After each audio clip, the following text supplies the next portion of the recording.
1,000 people marched through Conroe demanding justice and freedom for Clarence Lee Brandley. He's the young black man scheduled to die by lethal injection on March 26th for the murder of a white girl 7 years ago. Many now believe Brandley is innocent, and blacks have recently staged numerous protest marches. Today's parade ended with a protest rally where black leaders and Brandley's family called for his immediate release. And it makes me feel good for seeing y'all faces, but yet my heart is heavy. I don't know how much more of this that I can take. Family members say they've asked legislators and even the governor for help, but so far Brandley's execution is suppressed. With evidence the real killer got away. And we have, I think, proof positive that this happened. That's where we stand right now. That will come out tomorrow. Attorneys say a confession by another janitor to an ex-girlfriend is the key. In a polygraph test, the girl claims her ex-boyfriend killed a girl at Conroe High School and had hidden her body well enough that no one would find the body until he was gone. Brandley's brother says the new evidence is the answer to many prayers. I would certainly be happy to see my brother go free. He's been in prison now for 6 or 7 years or something that he didn't do, and he's looking forward to getting on with his life now.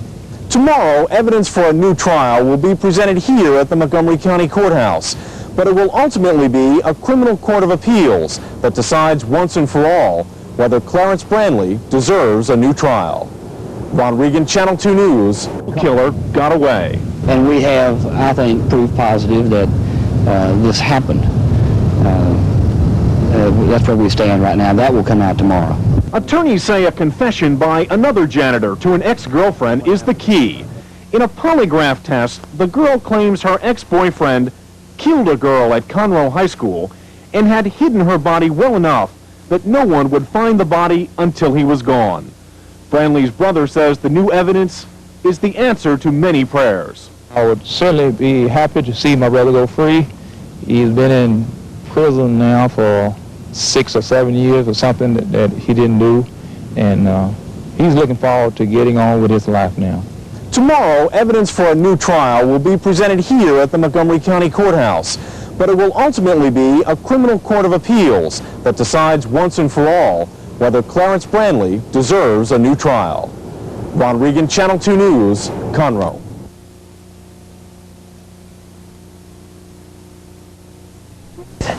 A death row inmate who says he is innocent is hoping tonight that a judge believes the testimony that he heard today and orders a new trial.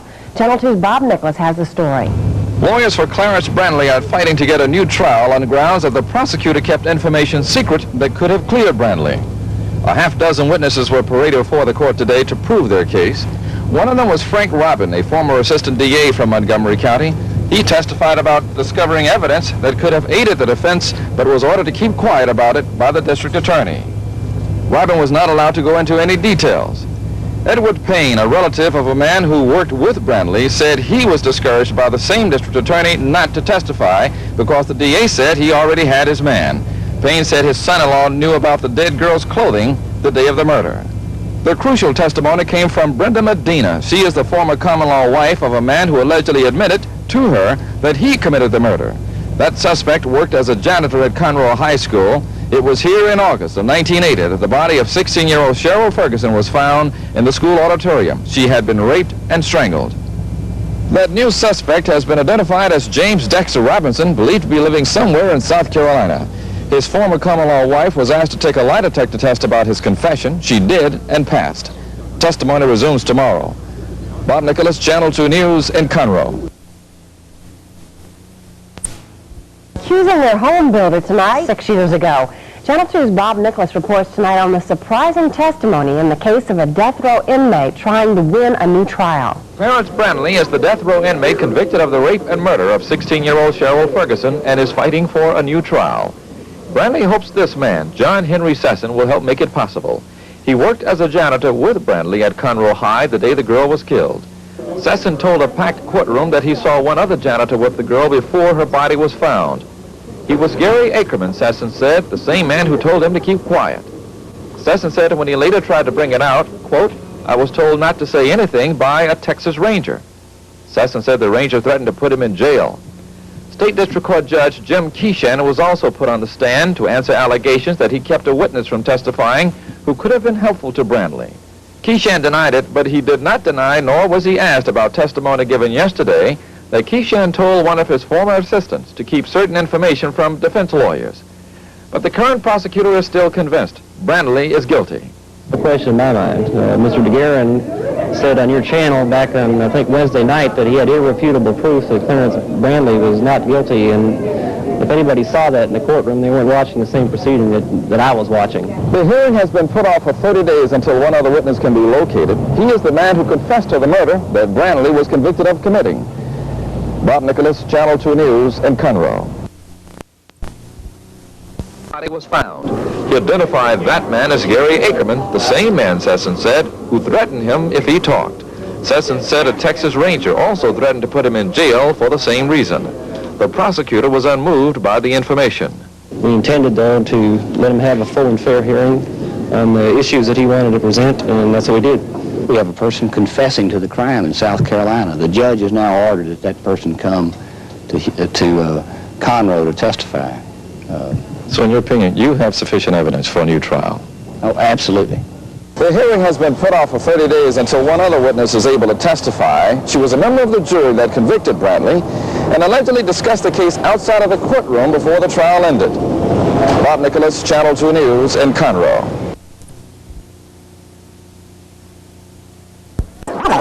Robinson's former girlfriend, Brenda Medina, has testified that he admitted the crime to her. Robinson denied that in court, but it is new evidence that the jury in Clarence Brandley's trial did not get to hear. Can you tell us what you said before? All the way down the line, it's just not fair. And it's not because any particular person necessarily intended for it not to be fair. But if you look at the big picture, you realize that it's just not fair. He deserves a new trial. That's what I have to prove. Now it's up to the district judge, Lynn Coker, to decide whether the case should be reviewed by the Court of Appeals. When a man who reportedly had confessed to murdering a Conroe high school girl denied he ever made that confession, Channel 2's Bob Nicholas has the story. 6 years ago, almost to the date, Cheryl Ferguson was found raped and murdered at Conroe High School. Clarence Brandley, a school janitor at the time, has been condemned to die for the crime despite his plea of innocence. Brandley's lawyers are seeking a new trial because of suspicion cast on this man, 26-year-old James Dexter Robinson, who worked at the same school as a janitor. Robinson is accused of confessing to his former common-law wife that he killed the Ferguson girl and fled to South Carolina. Robinson was brought back to town and denied that accusation on the witness stand this morning. He's a liar. Give me 5 minutes in the room with him. I'll prove to you he's a liar. She testified that she's supposedly learned of the murder at the high school within 2 or 3 days of its occurring, and yet told nobody. I think that has to be extremely suspect. We had the polygraph operator here that says that he was here and that he would not even deny killing Cheryl Ferguson. Now, that's strong. The presiding judge, Lynn Coker, will now decide whether defense lawyers put up a strong enough argument for their client to get a new trial, but the actual decision will be made by the Court of Criminal Appeals, and that process could take weeks, if not months. Bob Nicholas, Channel 2 News at the Montgomery County Courthouse.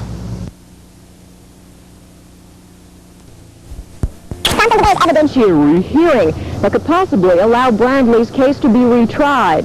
That new testimony came from Brenda Medina. She claimed her former boyfriend, James Dexter Robinson, had told her he killed a girl before he left Conroe in 1980. Robinson was subpoenaed and voluntarily testified at the Thursday hearing. He denied killing anyone, saying he left Conroe days before the murder for South Carolina, his current home. The defense attorneys for Brandley called David Rainey, a polygraph examiner, as a witness, who testified that he administered a test to Robinson in July and asked him if he had killed Cheryl Ferguson. Robinson paused for 4.5 minutes before answering, "I don't remember. I have a lapse of memory on occasion," he said, adding, "I could have done it and forgot. I don't remember." Later in the polygraph test, Robinson maintained, "I'm innocent." We have no role in it. I think that's the status as far as we're concerned. I don't think there's any credible evidence to show otherwise.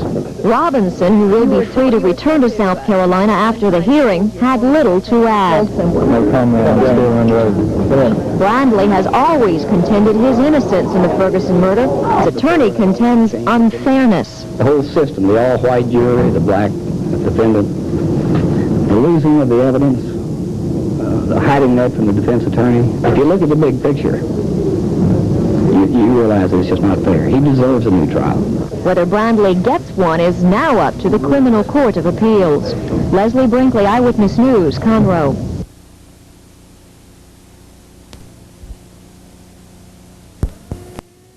For the rape and murder of Cheryl Ferguson 6 years ago at Conroe High School. His attorneys are asking for a new trial because of an alleged confession by this man, 26-year-old James Dexter Robinson, that he was the one who killed Ferguson. But on the stand today, Robinson denied he had ever made such a confession to his former common-law wife. The Court of Criminal Appeals will ultimately decide whether Brandley gets a new trial. This Reginald Slacum says he saw Robinson 3 days before the murder. And another defense witness says Robinson was at the school the day the student was killed. Robinson had worked there that summer as a custodian. But another custodian, 34-year-old Clarence Brandley, was convicted for the crime. Largely, according to attorney Mike DeGuerin, on circumstantial evidence. The whole system, the all-white jury, the black defendant, the losing of the evidence, the hiding that from the defense attorney, the losing of the hairs, the pubic hair that wasn't our client's. All the way down the line, it's just not fair. Now, District Judge Lynn Coker will put his findings on the case in writing and forward it to the Criminal Court of Appeals, which would have the power to order a new trial. In Conroe, Norm Ewell, 11 News. Courthouse this morning in support of a Texas inmate sitting on death row. An execution date was to have been set for that man convicted of killing a Conroe high school girl. But as Bob Nicholas reports, there are claims that he is an innocent victim. You can have it! We charge you with genocide! They came to protest the fact that today was the day Clarence Brandley was to find out when he's to be put to death. Brandley was convicted of the 1980 murder of Conroe High School student Cheryl Ferguson. Brandley never got his execution date. The hearing was postponed because of an appeal still pending. Brandley's lawyers are seeking a new trial because of new developments implicating some of Brandley's former co-workers at Conroe High. Now we have 4 white janitors and 1 black janitor. One of the white janitors confessed that he'd committed the crime. Another janitor admitted in open court that he'd lied at the trial. Brandley's relatives and supporters left the courthouse to resume their protest and to conduct a mock funeral as an attack on the judicial system in Montgomery County. There's no justification for Clarence Lee Brandley to be held for murder in this case whatsoever. There's much corruption and injustice in the judicial system, and specifically speaking, in this courthouse. We'll stay and take this murder innocent man. They paraded around the courthouse carrying a coffin. The demonstration ended the way it started, peacefully. Clarence Brandley is due back in court in about 2 weeks for another setting on his execution date. The demonstrators say they too will return. Bob Nicholas, Convicted murderer. These people are claiming an innocent man was sentenced today in Conroe to die, but Clarence Lee Brandley is just about out of his legal options. March 26th for the 1980 murder and rape of a 16-year-old high school girl. Norm Ewell tells us tonight the number of people who believe he is innocent apparently is growing. Before the sentencing, spectators were searched for weapons, including Clarence Brandley's elderly mother. As Judge Lynn Coker set March 26 for Brandley to die, supporters who believe he is innocent prayed and protested outside the courthouse.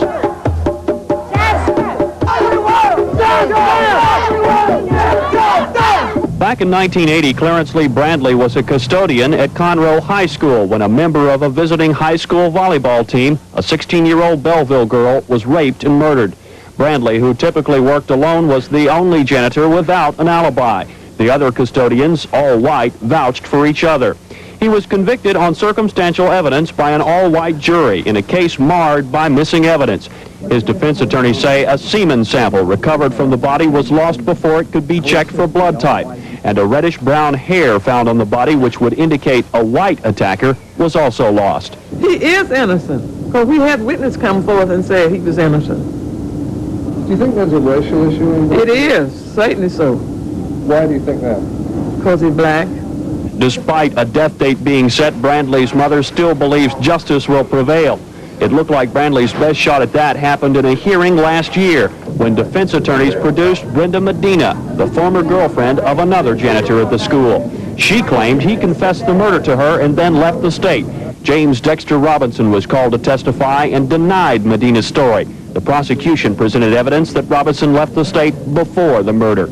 It wasn't enough to convince the judge that a review of the Brandley case was warranted, but it did convince more black citizens in Conroe and Houston, and support continues to grow. The eyes of the world are on Conroe and the state of Texas. The eyes of Almighty God are looking on all the people of the state of Texas and saying, now, where are you? Where are you? Where are you, Jim Maddox? Where are you, Governor Clement? A pardon from the governor or a review by the U.S. Supreme Court seem to be the only alternatives left to Clarence Lee Brandley's date with death.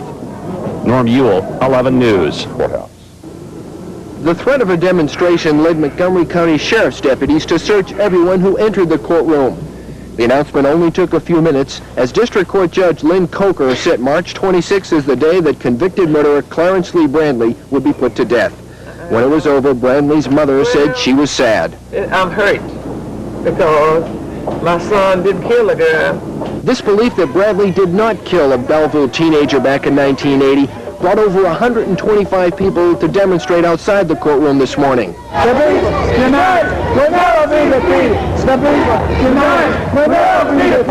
These marchers say that Brandley's verdict should be overturned because the juries that heard the evidence were not racially balanced. There was an all-white jury in the conspiracy from the very beginning.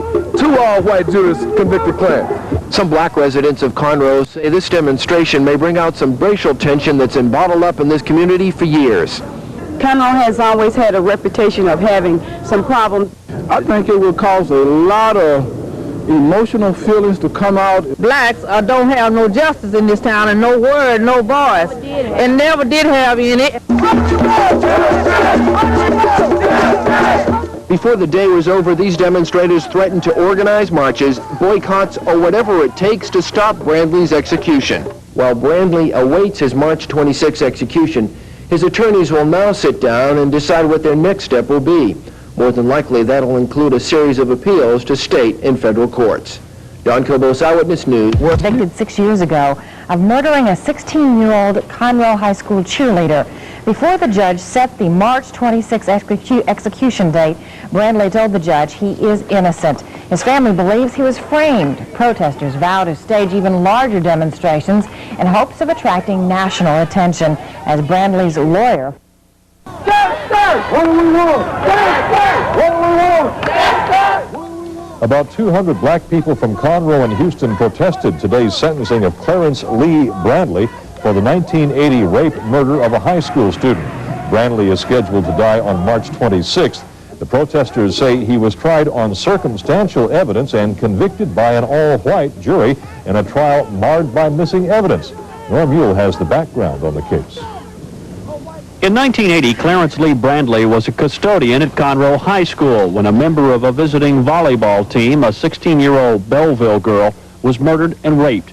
He was the only custodian without an alibi. The other janitors, all white, vouched for each other. He was tried twice. The first jury could not reach a unanimous decision. The second jury convicted him. But in between trials, defense attorneys say key evidence was lost, such as a reddish-brown hair found on the body, which they say indicates a white assailant.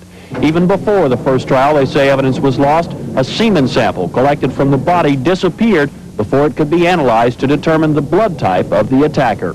He is innocent, because we had witness come forth and said he was innocent. Do you think there's a racial issue involved? It is, certainly so. Why do you think that? Because he's black.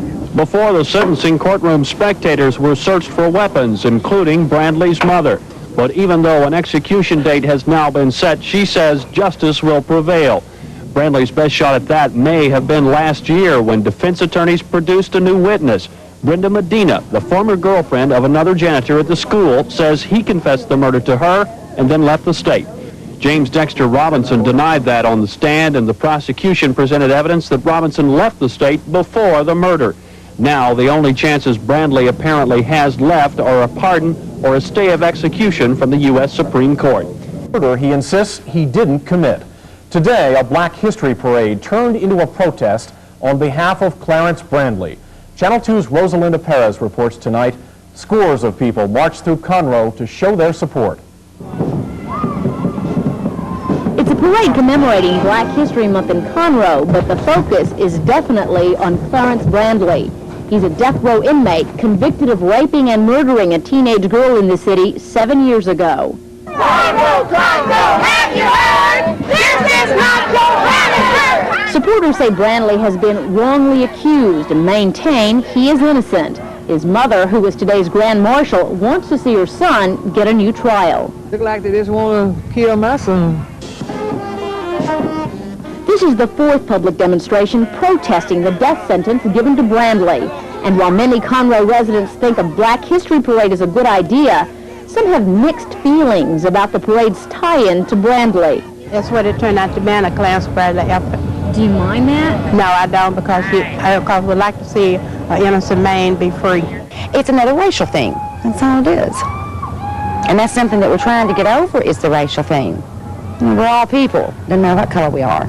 So far, the demonstrations haven't changed the outcome of Brandley's case, but his friends say the protest will continue. We're planning another mass action. We'll be discussing when our collective leadership meets again the possibility of civil disobedience, economic boycotts, whatever is required to keep the state from murdering an innocent man. So far, there's been no saving grace for Clarence Brandley, but supporters have not given up hope that last-minute legal appeals will free him, or at least stop his execution date scheduled for next month. Rosalinda Perez, Channel 2 News, Conroe. Today, more than 1,000 people marched through Conroe demanding justice and freedom for Clarence Lee Brandley. He's the young black man scheduled to die by lethal injection on March 26th for the murder of a white girl 7 years ago. Many now believe Brandley is innocent, and blacks have recently staged numerous protest marches. Today's parade ended with a protest rally where black leaders and Brandley's family called for his immediate release. And it makes me feel good for seeing y'all faces, but yet my heart is heavy. I don't know how much more of this that I can take. Family members say they've asked... You heard? This is not Johannesburg! Brandley says important evidence that could prove his innocence has been lost. Tonight, Channel 2's Bob Nicholas has an exclusive interview with Brandley from his cell on death row. It was in August of 1980 when the body of a teenage girl was found in the auditorium of Conroe High School. 16-year-old Cheryl Ferguson, a cheerleader, had been raped and strangled to death. The man who discovered the body was later arrested for the killing and convicted after 2 trials. Clarence Brandley was a janitor at the school. His first trial ended with a hung jury. He was convicted the second time around and sentenced to death. That was in February 1981. Brandley has been on death row since then and maintains to this day he is innocent. When you have people in authority who are aware of what is going on, but yet still they will not change it, and continue to let me just stay in when they know the fact that they have the fact that I am innocent. Some of the evidence from both trials cannot be found. Evidence Brandley maintains that would have proven his innocence during his unsuccessful appeal for a new trial. Pubic hairs believed to be from a Caucasian, lost. Semen samples taken from the body, accidentally destroyed. The only evidence that disappeared was the evidence that could have proved and helped me prove my innocence. That is the evidence that come up and just disappeared. There was a major development in the case last July when the common-law wife of another former janitor at the school said her husband confessed to the killing. Brenda Medina said that's what he told her around the time of the killing, but didn't bother to tell anyone. Dexter Robinson, the common-law husband, denied the story during a hearing for a new trial. The prosecutor dismissed the story as having no credibility. It was that development that has Brandley angry to this day.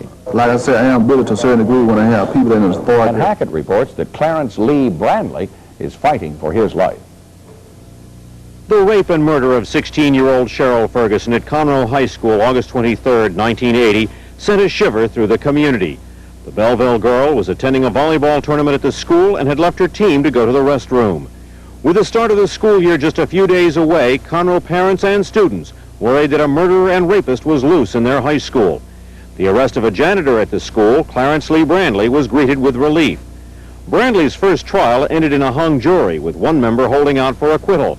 He was convicted of capital murder in his second trial, and on February 14, 1981, the all-white jury sentenced him to death. The case wound its way quietly through the appeals courts until last spring, when Brenda Medina came forward to claim her former common-law husband had left her pregnant, telling her he had to go to South Carolina because he had killed a girl at the high school. James Dexter Robinson was brought back from South Carolina. Brandley's attorneys said that Robinson had lied during a polygraph test when asked if he had killed Cheryl Ferguson. Robinson later denied killing the girl, and State District Judge Lynn Coker ruled Medina's testimony was not credible and did not warrant a new trial. In the meantime, sentiment began building among many blacks in Conroe and Houston that Brandley was being railroaded because he was a black man charged with raping and murdering a white girl. Blacks protested in Conroe, Austin, and Houston. Although he did not prosecute the original case, the present Montgomery County District Attorney says he has reviewed it thoroughly. You think Clarence Brandley got a fair trial? Absolutely. No question in my mind whatsoever. Think you have the right man convicted? Absolutely. I have no question about that whatsoever. The Texas Court of Criminal Appeals has upheld the findings of the lower courts. Thus, with their opportunities in the state court system pretty much exhausted, defense attorneys now are having to turn to the federal courts for help. In the meantime, Brandley's execution date has been set for March 26th, and the clock is ticking. Van Hackett, Eyewitness News. Especially that an innocent man may be put to death. Yesterday, Van Hackett reviewed the details in the case, and today he looks at the impact the case is having on Conroe and the renewed charges there of racism. From the outset, the case was bound to stir controversy. Clarence Brandley, a black man, was charged with the rape and strangulation of Cheryl Ferguson, a 16-year-old white girl from Belleville. It happened during a volleyball tournament at Conroe High School, just before the start of the school year in 1980. When Brandley, a janitor at the school, was arrested, parents and students were relieved. After his first trial ended in a hung jury, Brandley was convicted of capital murder in 1981 by an all-white jury and sentenced to death. You won't have anybody saying that I was worried about a black man having raped a white woman, but it's blinking at reality to ignore that feeling that was going around Conroe at that time. Supporters claim Brandley is being railroaded because he is black. Montgomery County DA Pete Spears says those days are over. I think it's ridiculous to suggest that the police or the district attorney's office had any interest at all in anything other than finding the person responsible for committing a vicious crime. The suggestion that they decided to pick a black man as somebody as a scapegoat is just ridiculous. Here around the square in Conroe, you'd expect people to know about the Brandley case, but their comments may surprise you. I don't believe he did it. I don't believe that. I really don't. He was too good a boy. You think he got a fair trial or not? Yeah, I do. Everybody's jointly gotten in on it that they don't think it's fair to him. That nobody believes that he's done it. I think he's innocent. Why is that? Because I know the police force in this town. And I've never been in trouble. They just, if they can't make a case, they railroad people. Brown and DeGuerin hope that the federal courts will grant Brandley a new trial, or at the very least, a stay of execution. As they say, you can always set a man free from prison, but once he's been executed, you can't bring him back. Van Hackett, Eyewitness News, Montgomery County Courthouse, Conroe.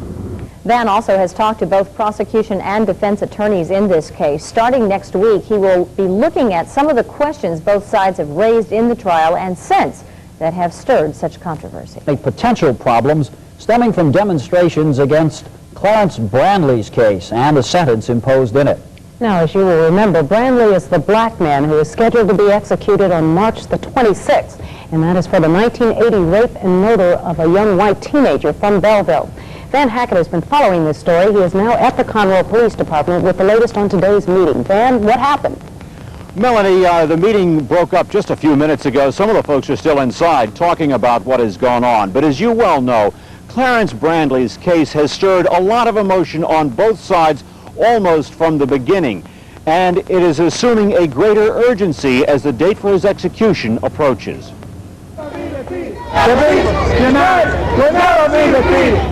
It was this demonstration by Conroe and Houston blacks last month that spurred Police Chief Mike Arthur to ask for the meeting. Calls by some of the demonstrators for civil disobedience alarmed him. Chief Arthur hopes that this meeting will help head off any future problems. There's been a lot of misinformation put out about this case, I believe. and I want to get their viewpoints on it and head off any potential problems. For their part, Conroe black leaders are carrying a message for Chief Arthur. I feel like in order to keep people from doing something that they shouldn't do, they should have more input from the officer concerning the case on Mr. Bradley. You know, what they're going to do in order to clear up the, the misinformation that has been given to us. We're hoping to get together and try to have better relations between the police department and the local citizens here in Conroe. And the one gentleman that has come out of this case, or out of the meeting so far, tells me that he feels it was really very, very fruitful. He gives Police Chief Mike Arthur very high marks for having called for the meeting in the first place, but he says that he feels that this should be just the first of many such meetings, and he hopes that a number of them will be held not just on the Brandley case, but on other things. In talking with Chief Arthur earlier in the afternoon, I get the impression that that probably indeed will be the case. Fran, now what about the case itself? As you mentioned, the execution date is coming very, very close. Is there any last-minute appeal afoot? What exactly is going on in the case? The Brandley case has pretty much run its course in the state court system, Melanie. However, now they are appealing, the attorneys for Brandley are appealing in the federal court system. They are hoping that they can get a stay of execution. The execution date set for the 26th of May, which is just, 2 weeks and 1 day away. They will say off the record that they are cautiously optimistic that they will get a stay either from a federal judge or from one of the U.S. Supreme Court justices. But you never know. It's sort of a capricious thing, and after this there is no final appeal if that execution is carried out. That's what has them worried. They say they have new evidence in the case. However, all of their attempts to bring that new evidence up have been rebuffed in the past by the state court system, which says it has no standing and is not germane. So they're just going to have to wait and see at this point. Okay, Van, in case we will...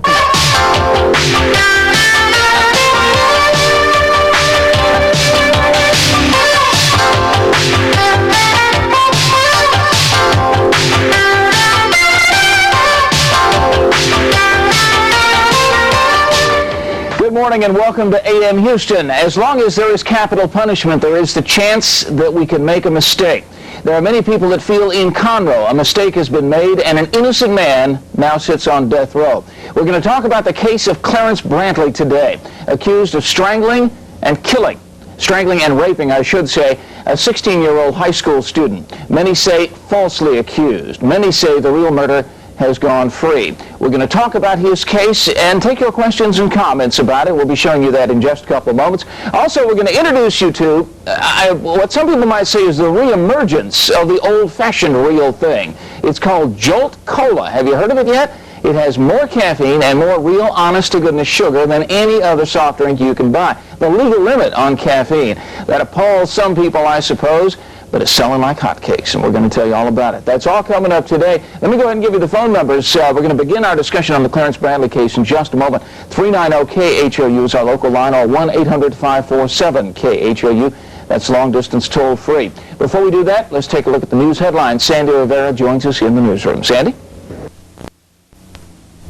15 minutes, Roger.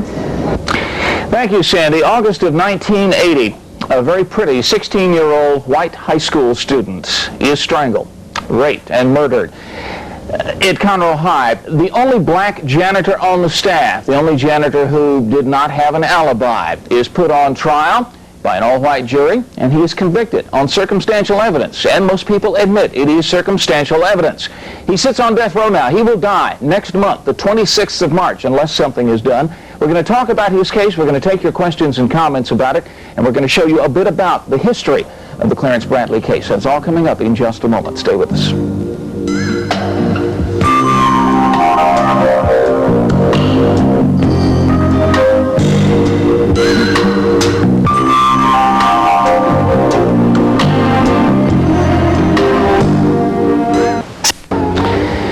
Clarence Brandley, as we said, is sitting on death row right now, awaiting some sort of action. If nothing is done, he will die on the 26th of March. There are many people in this community, in Conroe, in this general area, who are outraged at the way his trial was conducted, at the way subsequent appeals were conducted. We're going to talk about it, and you can make your own judgment on it. I think probably the best way to explain all of this and set it up for you is to show you how we reported on the hearing for a retrial. Norman Ewell did this story, and this will help sort of set things up for the Clarence Brandley case. Let's take a look.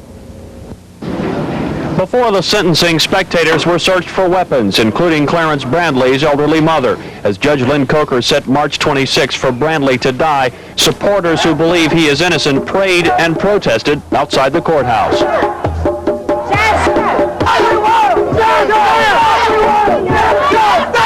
Back in 1980, Clarence Lee Brandley was a custodian at Conroe High School when a member of a visiting high school volleyball team, a 16-year-old Belleville girl, was raped and murdered.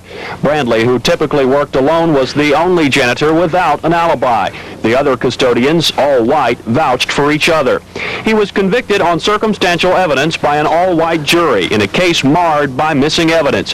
His defense attorneys say a semen sample recovered from the body was lost before it could be checked for blood type, and a reddish-brown hair found on the body, which would indicate a white attacker, was also lost. He is innocent, because we had witnesses come forth and say he was innocent. Do you think there's a racial issue in this? It is, certainly so. Why do you think that? Because he's black. Despite a death date being set, Brandley's mother still believes justice will prevail. It looked like Brandley's best shot at that happened in a hearing last year when defense attorneys produced Brenda Medina, the former girlfriend of another janitor at the school. She claimed he confessed the murder to her and then left the state. James Dexter Robinson was called to testify and denied Medina's story. The prosecution presented evidence that Robinson left the state before the murder.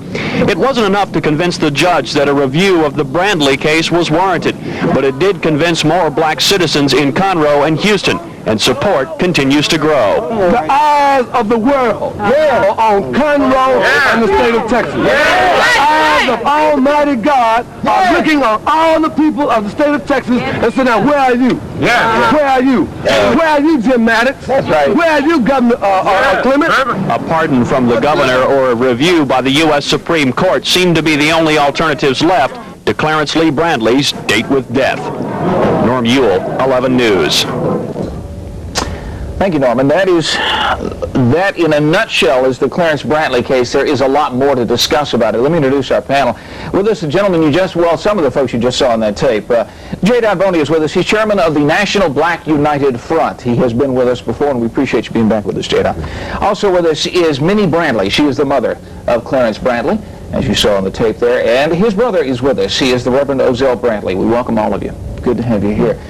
First of all, I have to ask the question before we go into all of the evidence and all of the circumstantial nature of the evidence. Has it occurred to any of you? Have you talked to Clarence? Are you completely clear in your own minds that there is no way he could have done it? Is there a possibility, even though the evidence is circumstantial, that Clarence might have done it? There's no way. There's no way with all of the witnesses' testimony and with the facts that have been presented thus far, there's no way. There was no physical evidence that linked it, my brother Clarence Lee Brandley in the beginning with the case. And then what little evidence they had, it came up, it was all missing. With all the facts and testimony and all the witnesses, there's just no way. Okay, let's set this up just a little bit if we can. Clarence was custodian in Conroe High. Was he head custodian? Did I understand that? Supervisor. Okay. Volleyball tournament, visiting volleyball team from Belleville.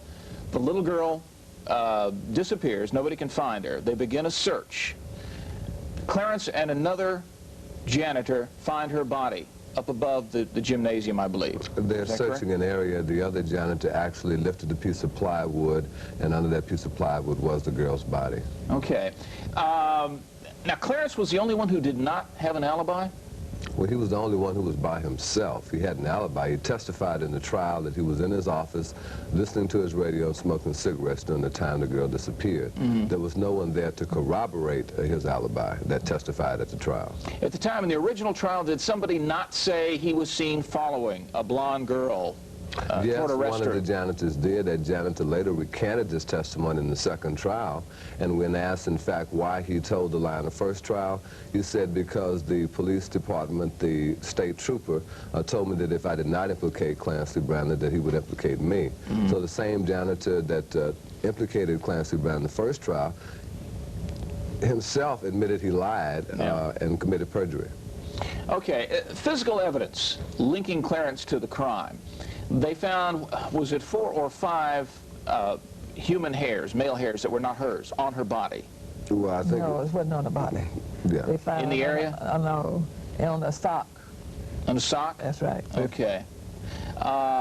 One of them was identifiably from a black person. One was... Well, they tell me they didn't even find those socks. It was a lie. It wasn't a sock, wasn't no hair on the hair.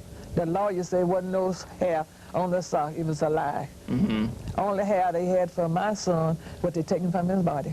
Off his head. Oh, you think so? You think evidence was planted, or? Yes, sir. And Clarence said himself that when he went to the Conroe Medical Center, he said the Conroe medical personnel said, I wouldn't let them take your hair. And it was testified that the hair had been forcibly removed from his head. You know. So they had the roots and all this. Okay, yeah, I was only going by what was in the articles, the coverage of the trial. Another hair was found, I guess, in the sock or near the body, on the body at some point, that was identifiably a white hair. Yes, from a white person. brown Caucasian hair was found in the groin area, and the prosecutor argued during the trial that she picked it up from a toilet seat. Okay. Was there any other physical evidence linking Clarence to this crime? They didn't have no evidence of Clarence's There at all. was no evidence linking Clarence to the crime. There was little evidence at all, but there was absolutely no evidence that could actually, no fingerprints, no clothing, no witnesses, eyewitness testimony. There was nothing that conclusively proved or linked them to the crime at all. And as was mentioned in the story, a semen sample they took disappeared from the lab? No, it didn't disappear. According to the testimony, it was not sent to Austin for the lab test as is normally done. Yeah. And it, along with the reddish brown hair and the clothing with the blood stain that was never tested, along with the original pictures that were so dark and overexposed that they were not visible. Yeah, we should mention the coroner's pictures, or the police pictures of the crime scene didn't come out. Yeah, were overexposed. It was black. You couldn't see anything on it. This was the amount of evidence they had. That evidence disappeared between the first and second trial. After the mistrial in December of 1980, the court lost the evidence before the retrial in January of 1981. It's the first time I've ever heard of a court losing evidence. Well, they said it wasn't lost. Said the clerk sent it out through a mistake. She claims she left it out through a mistake. And the janitor threw it out. Okay. Okay, so the semen sample was not sent to the lab, No, you're saying? It was not sent to the state So there's no lab testing house. to know whether or not it would have matched up? Yes. The man that tested the blood and hair said that hair matches Henry Peace. Who was another janitor? The That's janitor who right. found her body? That's right. The hair they found matches another janitor? That's right. Said Henry Peace. The man that tested the blood and hair said this hair matches Mr. Henry Peace. The blood test? Yes, sir. The man that tests the blood and hair. And now, why was that evidence ignored? and I tell you, Mr. George Morris asked this man, said, is our client connected to this? He says, not mine to say, but no. That's right. Now, I'm not understanding. We got to take a break in just a second. We got a lot of folks on the line. We got a full house here. But if the blood test from the fluids found in her body did not match Clarence, that's what they said. If the hair did not match Clarence, and not only didn't match him, but both matched another man, why was he never suspected? Yeah, but I don't know. But this is the pattern all along during this case with Clarence Lee Brandley. Everything that substantiated his innocence was lost and came up missing. In fact, one picture that could have shown that he wasn't even wearing a belt, they said we lost that picture. The picture that showed that he wasn't even wearing a belt. What did the belt have to do with it? That's what she was strangled with? Yes, it was believed that a belt had been used to strangle the victim, Cheryl Ferguson, and that picture came up missing, which could have shown. There was a picture taken that day and he wasn't wearing a belt? Right. He had pants that were made to wear without a belt. And so that picture came up missing. Okay. Plus, we have, and I'm sorry we got to take a break, but we also have the gentleman whose girlfriend claimed he confessed to her. Another one of the custodians. We also have the voluntary polygraph that Clarence Lee Brandley took immediately after he was arrested, and he passed that polygraph test. And then the supervisor of the department decided to reinterpret the results and decided that his examiner made a mistake. Brenda Medina passed the polygraph test. Now, she is the girlfriend who claims her boyfriend, confessed, another custodian, confessed to doing it. With bloody shoes on, and also Mr. Dexter Robinson took a polygraph test voluntarily, which he failed. And the quote, when asked directly, did you cause the death of Sherry D. Ferguson? Well, I don't know.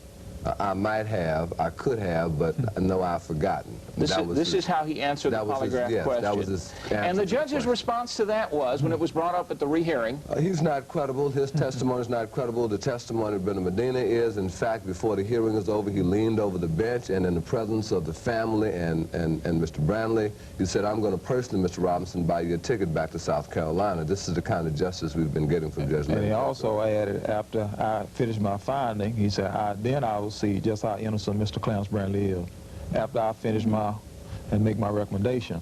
Okay, we've got to take a quick break. We'll be back in just a moment. We'll take some of your calls. Please stick around.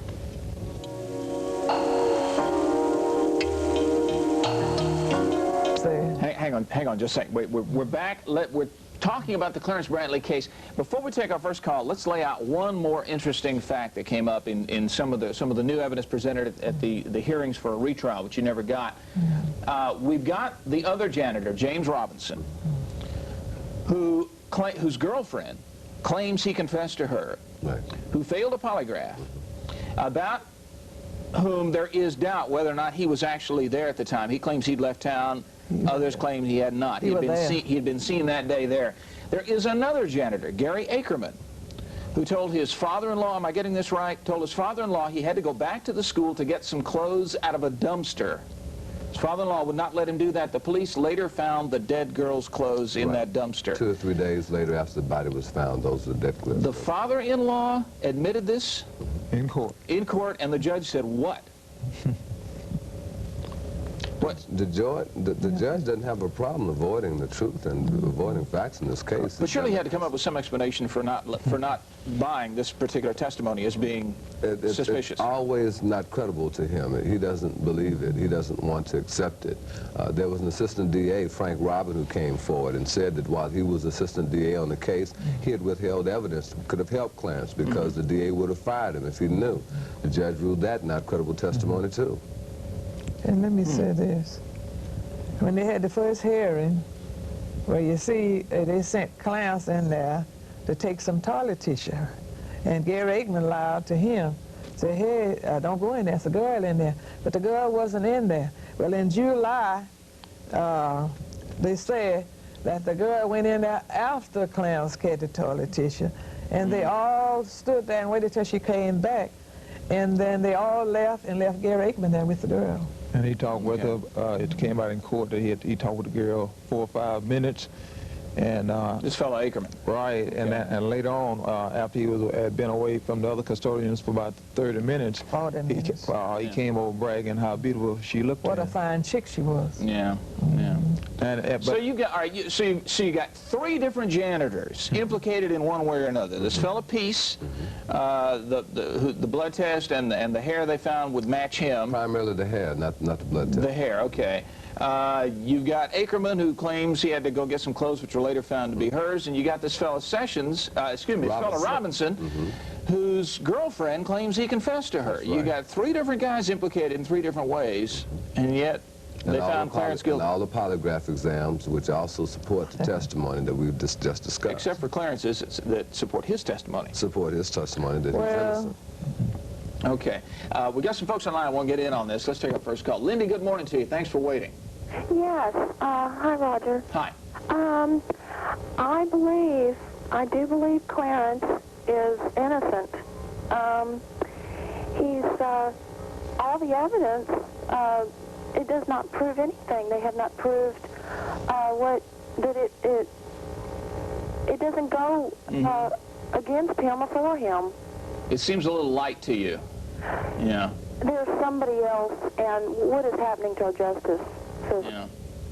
That's what a lot of folks are wondering. And lest anybody out there think we're weighting this too heavily, most of what we're talking about was discussed freely back and forth in the papers, in the news media, by people who had no particular reason to love or hate Clarence Brandley, just reporting on the case. That's right. Most of the facts that we've talked about were reported in the Conroe Courier, which is a conservative, small-town, rural white paper. And so clearly, they had no reason to help Clarence except in the interest of trying to be fair and truthful.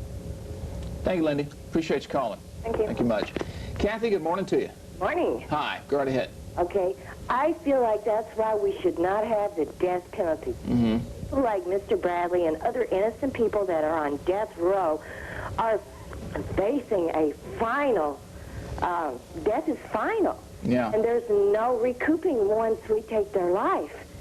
That's why I feel like that there should be no death penalty. Yeah. Because there are innocent people sitting on death row right now. And people who think that the justice system deals out justice are sadly mistaken. Caller, we thank you. Thank you. Appreciate it.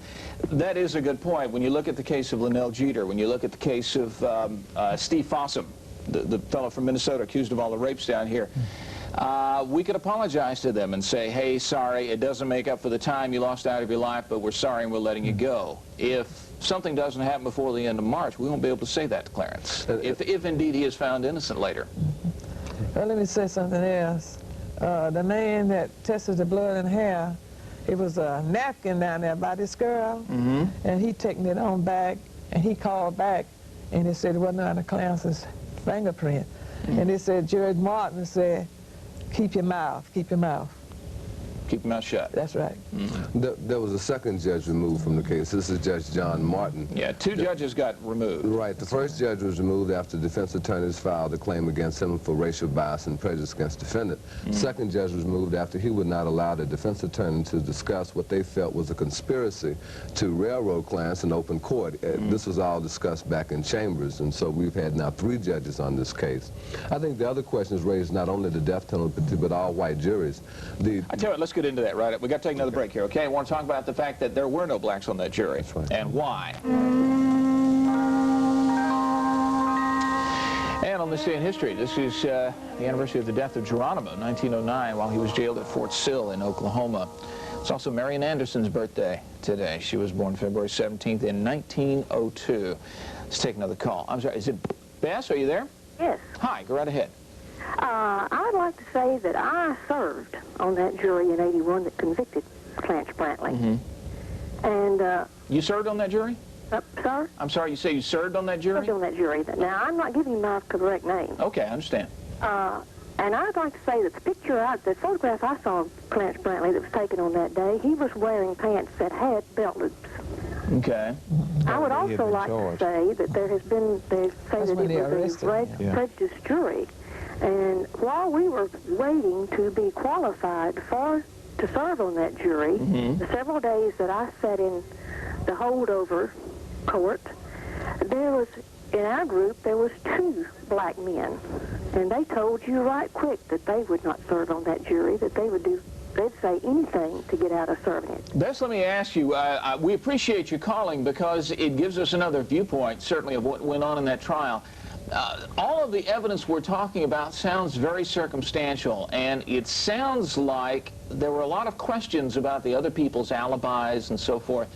Did that cross your mind as you all deliberated in the jury room? Not too terribly much, because we knew it was going to be circumstantial, but the evidence that was reported to us, we did not have any doubt. What evidence convinced you? What was it that convinced you? What convinced me? Yeah. Was, gosh, it's been so long. Okay. Right then. But one thing that, really, it's been so long, Okay, was it the fact that he had no alibi? Huh? Was it the fact that he had no alibi? Alibi. Yes, he had no alibi. The one thing is that... Don't listen to your TV. We're on a delay. Don't let that confuse you. Yeah, well, he had no alibi. One thing now this was more or less that man sat for 15 days of testimony. Yeah. And showed no change of expression whatsoever. When they would say something that he had done, they denied that he didn't even comment to his attorney whatsoever. That, you know, he sat for 15 days and never changed the look on his face. One day to the next. But I'll grant you that might seem a little unusual, but let me say something. That's not enough to really convict. Let me tell you another thing. They were talking about the lie detector. We did not even know that he had taken a lie detector. Right, because it's not admissible in court. A jury did not even know that. Yeah, it's not admissible evidence. We understand that. The guy also said that something about where Clarence testified. Clarence did not testify in the jury or in the trial that convicted him. Okay. But Bess, let me ask you, there seems to have been almost no physical evidence tying him, at least from what I've been able to read, and maybe you can fill me in, but there seems to be no real physical evidence tying him to this crime.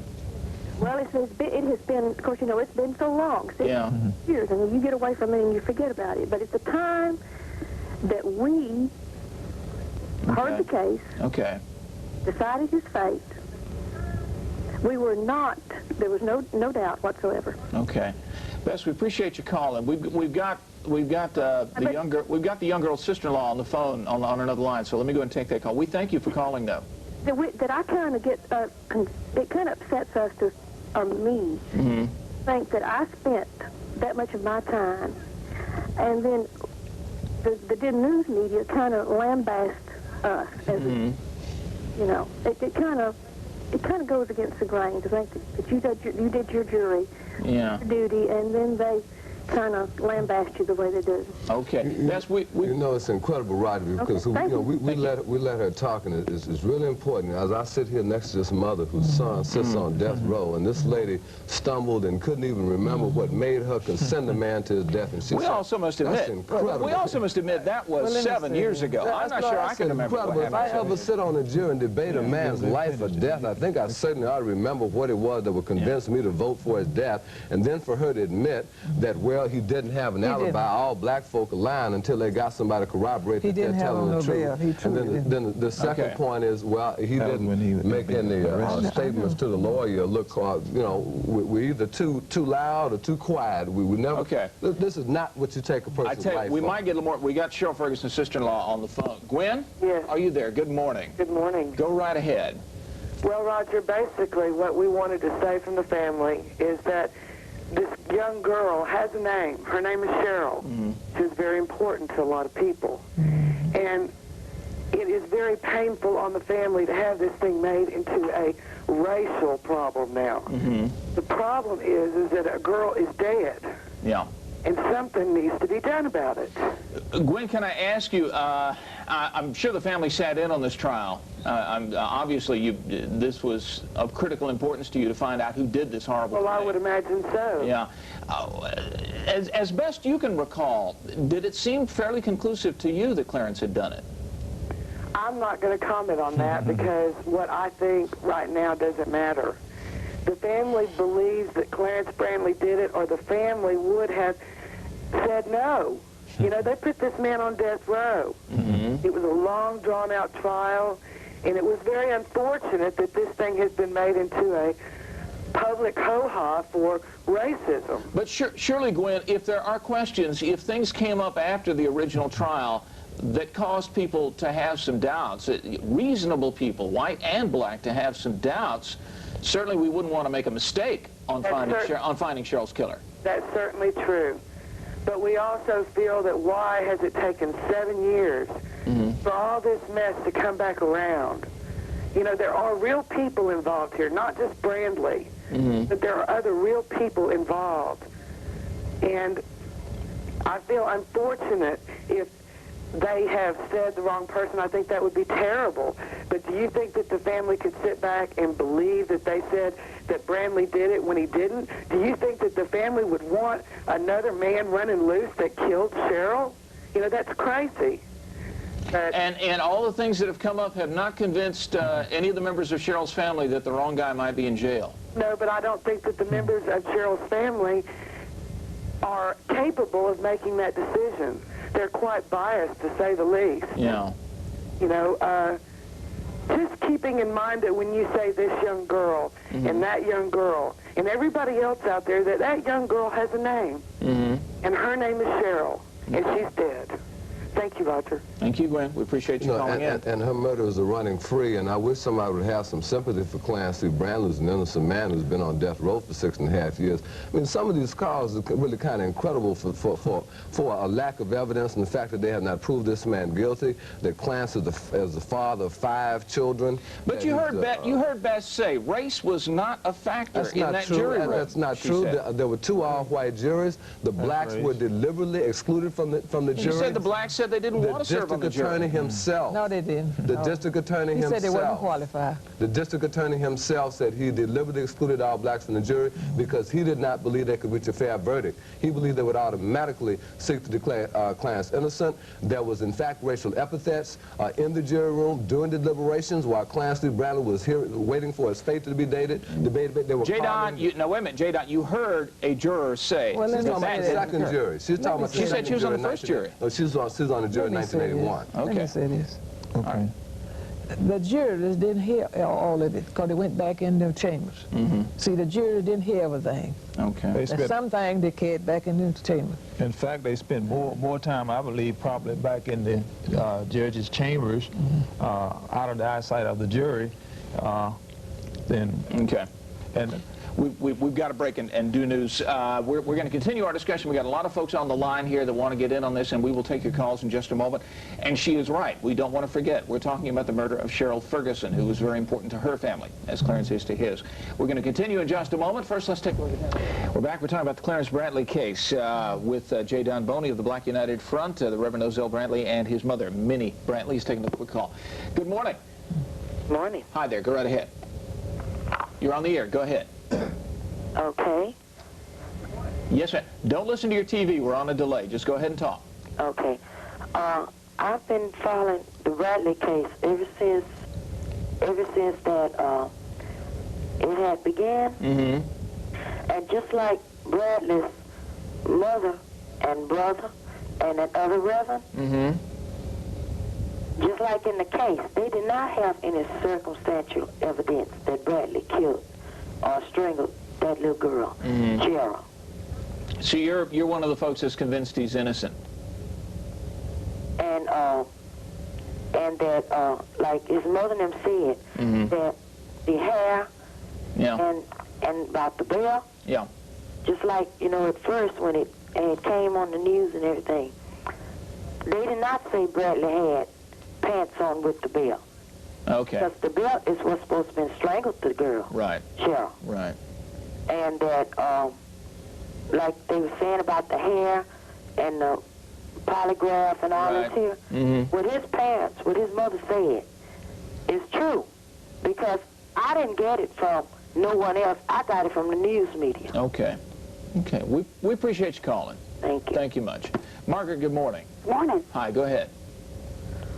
We're real short on time. Okay. I just wanted to comment that I find it unbelievable that this poor mother's going through this. And if there's any chance that this man is innocent, he shouldn't, you know, the death penalty is not a solution to Texas overcrowding of prisons. Well, certainly not. And I just can't believe that this is even going on, this poor family. And what can a normal person do? Can we write to the governor? Would that help? Okay. All right, good point, which leads us into what your next step is going to be. The Black United Front is meeting tonight at 5151 MLK to plan support for the parade in Conroe and March, in which Mrs. Brandley will be the parade marshal on Saturday, February 28th. The citizens of Conroe annually have a Black History Month parade. This year they decided to deal with some living Black history and to make Mrs. Brandley parade marshal, so we're joining that, and there'll be a parade and rally and speakers and But what substantively, what legally is going to happen? The three-point strategy. The legal strategy is to go ahead and file appeals at the federal level because the appeals have been denied at the state level.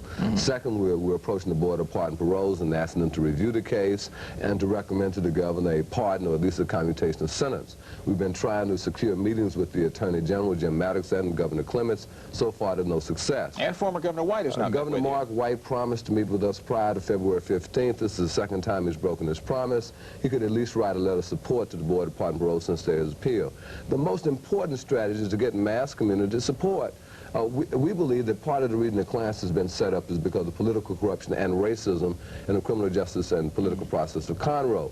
But we need the mass support of the community and public awareness to keep the state from murdering an innocent man in our name. It's clear that he's innocent, but in order to get him out, it's going to take a lot of community support, and we need that. We're unfortunately out of time. It's also clear that it was a controversial case in Conroe, just talking to the juror and the member of the family, but the evidence would seem to indicate there ought to be some a relook at this at the very least. There's no evidence proving that Clarence is guilty, absolutely. That's one thing, they have not proved his guilt. Let's give the phone numbers in case you'd like to find out how to at least get more information or get involved in this. 521-0629 is one number to call, or 526-8476. Now, if you didn't get those numbers, call us after the show. We'd be happy to give them to you.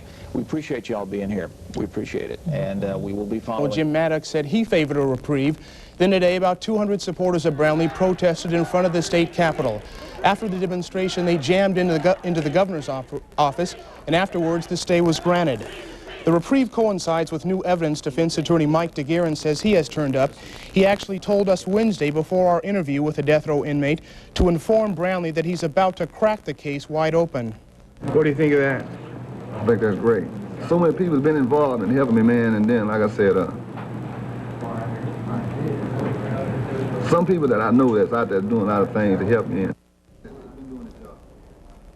The defense team says it has testimony from 2 witnesses that implicates 2 other white janitors in the 1980 killing of 16-year-old Cheryl D. Ferguson. Rick, of course, a lot of racism and racial allegations involved in this trial, and of course, that obviously has something to do with the stay granted today up in Austin. You mentioned there's new information. Do we have any idea what this new information could be? All we know right now is that the 2 janitors that apparently defense attorney Mike DeGuerin has testimony from, witnesses who claim that they saw the 2 janitors, that they were supposedly there at the time of the 1980 when Cheryl D. Ferguson was killed, and that they alibied for each other, which pointed the finger at Clarence Lee Brandley. In other words, they were protecting each other. The Attorney General's office and the governor's chief attorney have said they are investigating the allegations of unfairness in that trial. Has now been granted a stay of execution. The 35-year-old former janitor at Conroe High School was convicted in 1981 of the capital murder of 16-year-old Cheryl Ferguson of Belleville. The stay was granted by State District Judge Lynn Coker in Austin late this afternoon. Several groups who believe that Brandley is innocent of all the charges rallied on the steps of the state capitol today to cheer the decision for that stay of execution. The stay is just the latest round in what has become one of the most controversial death penalty cases in Texas. Roy Hobbs is in our newsroom now with the latest. Roy? Sure, Dave. The stay granted late this afternoon came after months of protests from the black community in the Houston area and throughout Texas. It all centered around the claim that Clarence Lee Brandley is innocent. He's maintained his innocence all along, and in an interview last week with Eyewitness News, he said he was hoping and praying for a stay and a new trial. Brandley was convicted of capital murder in the death of Belleville High School student Cheryl Ferguson. Brandley worked at Conroe High School as a janitor when Ferguson's body was found in the school. She had been raped and strangled. Brandley was convicted of the crime by an all-white jury in 1981. Black groups and black leaders have been calling it discrimination and racism all along. And today, they say, they're just happy that Brandley will have another chance.